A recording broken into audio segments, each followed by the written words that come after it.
My guess is that most of you in this very room have been baptized or thought about being baptized. And most of us probably have nieces or nephews or kids or grandkids who have been baptized. There's kind of a mystique about baptism.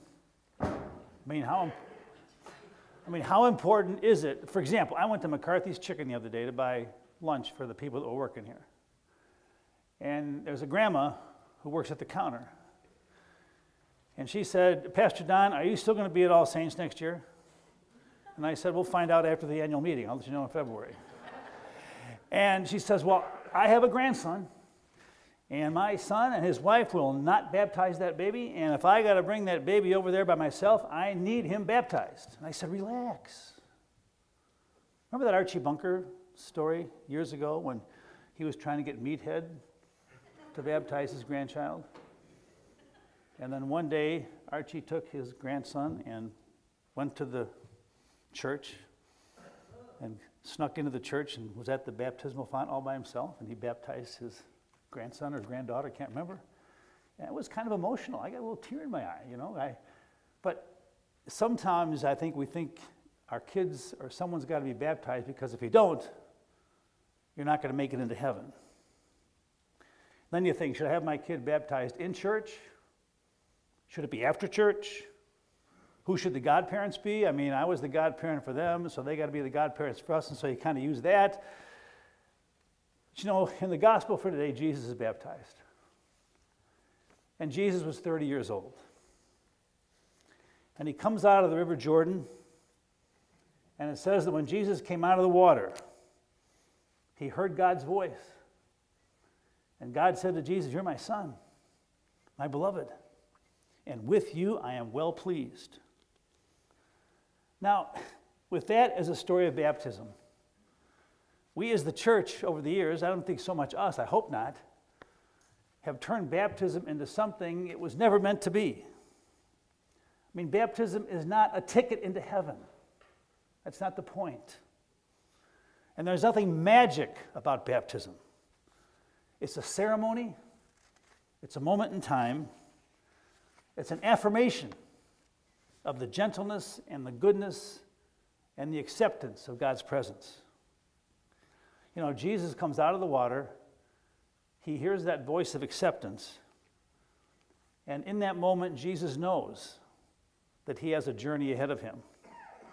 It's kind of like he says, now I know I can forgive, I can preach, I can reach out, and somehow, some way, I know God the Father is going to be with me every step of the way. And how about us? I mean, we're not Jesus, and we don't hear voices.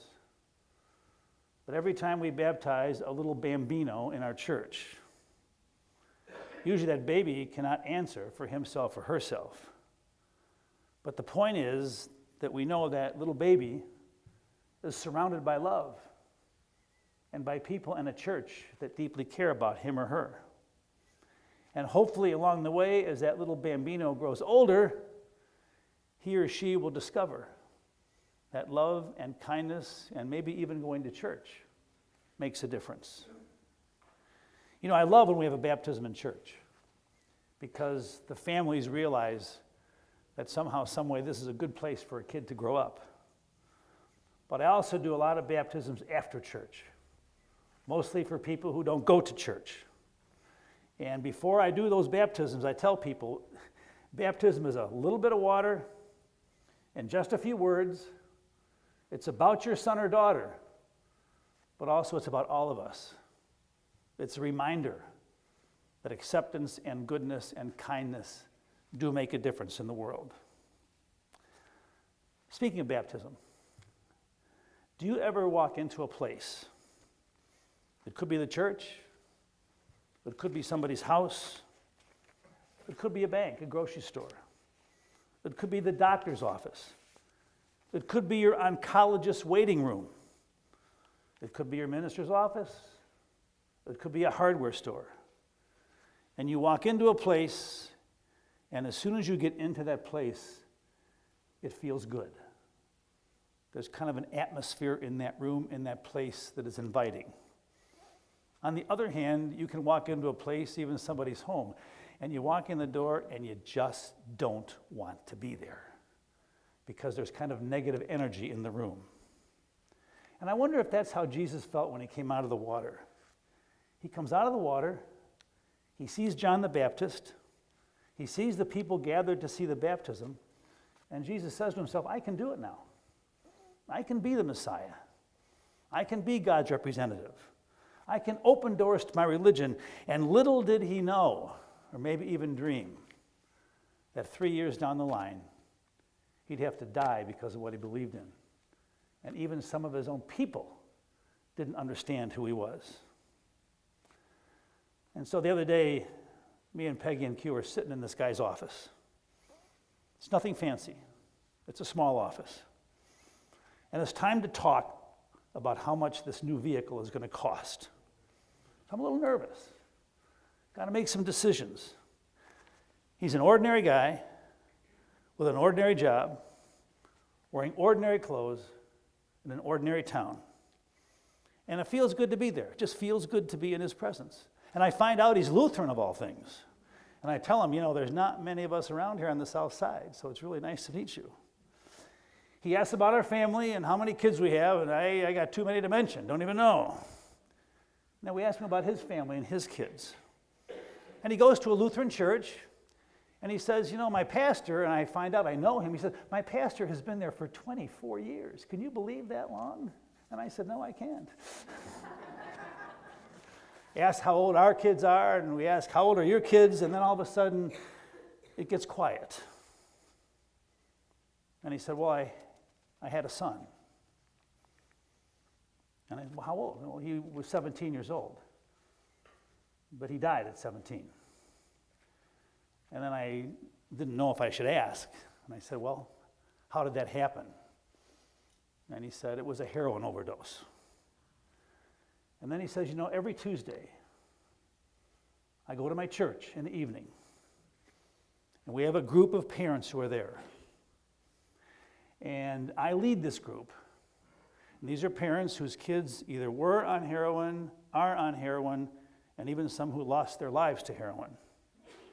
And he said, I'm trying to take what my family has gone through and help those who are on the same journey. Because when I'm at that group on Tuesday night, it gives my life and my son's life purpose. And that's why I'm there. I got chills. I'm here to buy a vehicle. And now we're talking about a man's journey. And being that the church he went to, there was a day 17 years ago when his son was baptized. And when you're baptized, you kind of come out of the water. And you look up, and maybe you hear a voice, maybe you don't. And there's those words, this is my son, my beloved. And God only knows when you are baptized, whether you're 1 month old or 31 years old or 81 years old. You don't know what the future is going to bring. You have no idea where your journey is going to lead you. But somehow, some way, when Jesus saw the light, he knew he had purpose. And it gave him the courage to preach and open the doors and even die for the sins of people like you and me. And I guess our prayer is, and our hope is, and our dream is, and the message of baptism is, that each one of us in our own way is on a journey. And somehow along the way, no matter what we go through, we're going to see the light. And we feel like, no matter how fragile we are, that in this world we have purpose. And sometimes we lose our way. Sometimes our journey goes in a direction that we do not understand. And every person you see today and tomorrow, the server at South Fork, the teller at the bank, the finance guy at the car dealership, everybody that we meet every single day has a journey. They bring a package and stuff along with them. But the promise is that none of us ever have to walk alone. So now when I see this new vehicle, I see more than a truck. I see a man who cares, and a son whose tragedy can turn into purpose for people like you and me. Amen.